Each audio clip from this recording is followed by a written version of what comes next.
प्रिय छात्र छात्राओं, कैसे हैं। मैं डॉक्टर धर्मेंद्र कुमार राम, सहायक प्राचार्य इतिहास, लक्ष्मी नारायण रामेश्वर संस्कृत महाविद्यालय, जयदेव पट्टी, दरभंगा।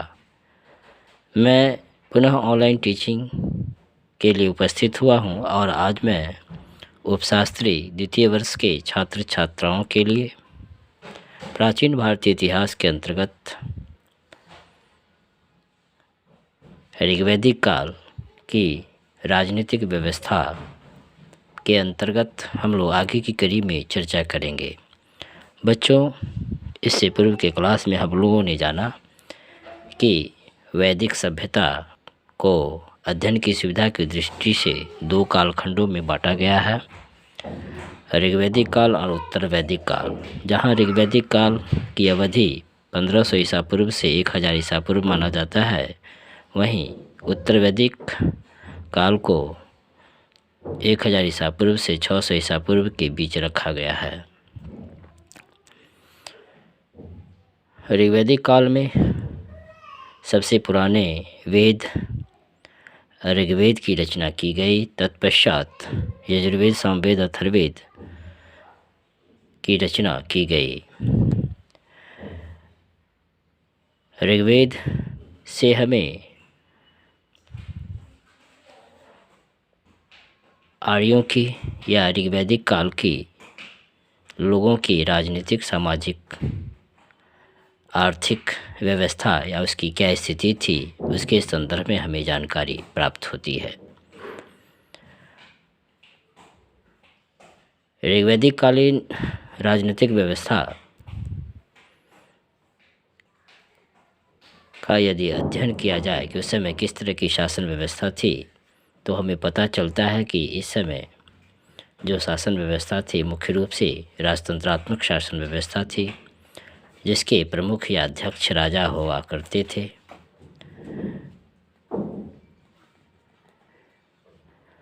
राजा का प्रमुख जो अधिकारी, राज्य का जो प्रमुख अधिकारी होता था, वह राजा होता था और यह पद वंशानुगत होता था। ऋग्वेद से हमें ज्ञात होता है कभी कभी राजवंश में से ही किसी भी व्यक्ति को चुनकर राजा बनाया जाता था। ऋग्वैदिक काल में हालांकि राजा निरंकुश नहीं थे और राज्याभिषेक के समय प्रजा के हित में ही कार्य करने की राजा को शपथ लेनी पड़ती थी। साथ ही राजा का जो प्रमुख कर्तव्य होता था वह था कि शत्रुओं से प्रजा की हर संभव रक्षा करना, और जनता भी राजा के इस कर्तव्य के बदले अपनी स्वामी भक्ति रखती थी तथा राजा को जो कर देती थी उसे बलि कहा जाता था। ऋग्वैदिक कालीन राजनीतिक व्यवस्था के अंतर्गत राजा प्रमुख होते थे। राजा के पश्चात उसके कार्यों में सहायता प्रदान हेतु पुरोहित और सेनानी हुआ करते थे, और यह राजा को प्रशासनिक कार्यों में सहायता हेतु सहायता दिया करते थे। पुरोहित एक शिक्षक, पथ प्रदर्शक, दार्शनिक और मित्र के रूप में राजा का मुख्य साथी माना जाता था। राज परिवार के समस्त धार्मिक जो क्रियाकलाप होते थे वे पुरोहित के द्वारा किए जाते थे। साथ साथ पुरोहित राज्याभिषेक कार्यों में भी भाग लेता था। युद्ध में भी वह राजा का मुख्य साथी होता था तथा उसकी रक्षा और विजय के लिए स्तुति करना पुरोहित का प्रमुख कर्तव्य माना जाता था। वहीं राजा के जो प्रमुख अधिकारी पुरोहित के पश्चात था वह सेनानी था, जो सेना का सबसे बड़ा अधिकारी माना जाता था। राजाओं के निरंतर युद्धों में रत रहने के कारण सेनानी का इस समय काफ़ी महत्व होता था। इसके अलावा हम देखते हैं कि ऋग्वैदिक कालीन राजाओं की स्वेच्छाचारिता या उसकी निरंकुशता पर प्रतिबंध लगाने के लिए जो संस्थाएं काम कर रही थी वह मुख्य रूप से सभा और समिति थी।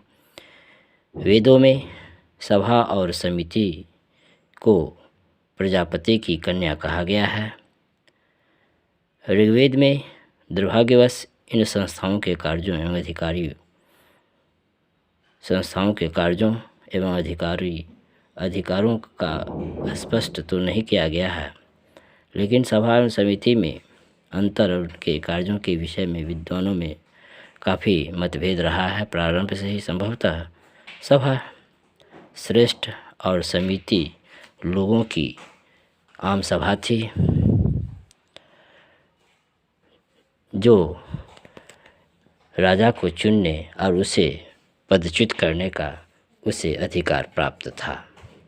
तो बच्चों, आज हम लोग ऋग्वैदिक कालीन राजनीतिक व्यवस्था के अंतर्गत हम लोगों ने उस समय की राजतंत्रात्मक शासन व्यवस्था, जिसमें राजा प्रमुख होते थे, उसकी सहायता के लिए पुरोहित, सेनानी और सभा समिति जैसी संस्थाओं की चर्चा की। धन्यवाद।